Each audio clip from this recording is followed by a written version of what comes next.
Yéen a ngi teewlu seen Rewmi 24 TV. mairie bi bu ñu jëlee papier jàmm di ko jox keneen kan moo leen ko jox Pël Fuuta est-ce que Pël Fuuta ñoo dem ci mairie yi nekk fa jël seen papier jël papier jàmm di ko jox papier yi Sénégalais di ko jox ay Guinéen te ay nit yu diñ lañ gëm seen liggéey gëm yàlla ñooy jiite ci jàkka yi ñooy jiite ci jàkka yi ñooy c'est-à-dire liggéey yu baax yi liggéey ñoo koy liggéey bis bu ñu téye seen loxo rek maanaam alxuraan bu baax bi sax Pël Fuuta ñoo koy jàng respect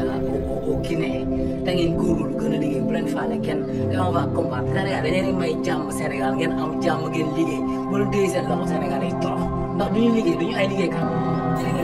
waa ji am na solo lool Abdou Karim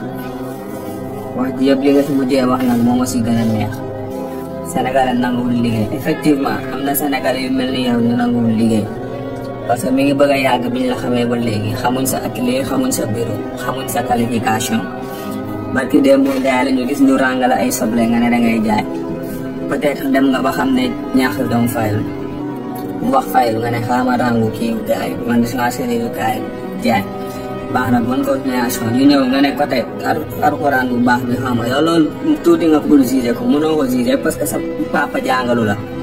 bi jàng alxuraan bu baax bi jotee sa papa dugalu la si français xaw ma lan la dugal te amul la njëriñ dan xamul lan nga exercer lan bu weesoo wax waaw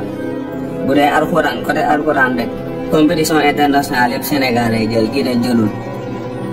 waaw kon donc dooñu wax alxuraan bu baax bi ñun ñoo koy pratiquer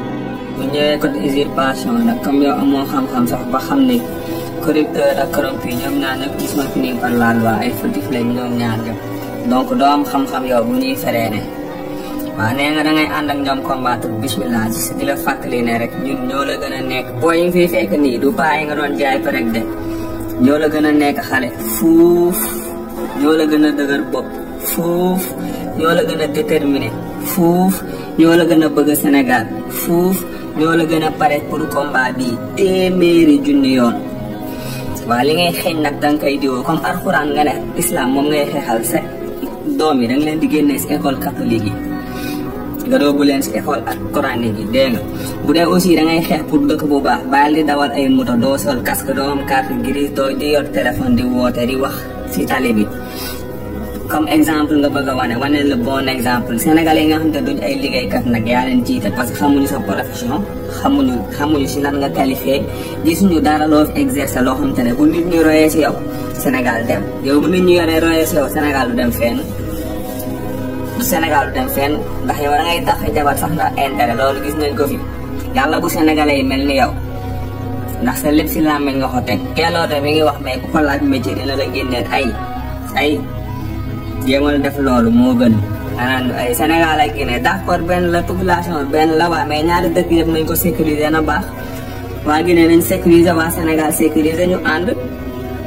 Allemagne ak France boobu noonu ngay wax boo fa demee benn euro bi ngay utiliser euro nga fay utiliser fii da ngay utiliser CFA fële franc guinéen fële dalasi ak leneen ak leneen nañ lijjanti loolu par force ñun dañ koy lijjanti bu fi Pël Fuuta yi fekkoon ay Sénégalais yu mel ne yow kase heure bi fekk na leen ñoom si suñu palais bi ñuy diriger yow nga toog di wax di kaas rek parce que Sénégalais liggéeykat yi buñ leen di génnee Karim bokkoo si waxkat yi si nga bokk te li ngay wax doo ko jëfee donc combat bii nii waaye ñu ngi lay invité nga nekk si à 100% nag si seen côté ñu jàmmaarloo amul ragal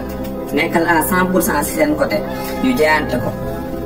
dinañ xam kan moo gën a bëgg Sénégal réellement ñen ñooy booy ñi nga xam te ne am nañ métier ba pare di xeexal Sénégal yemuñ si wax kase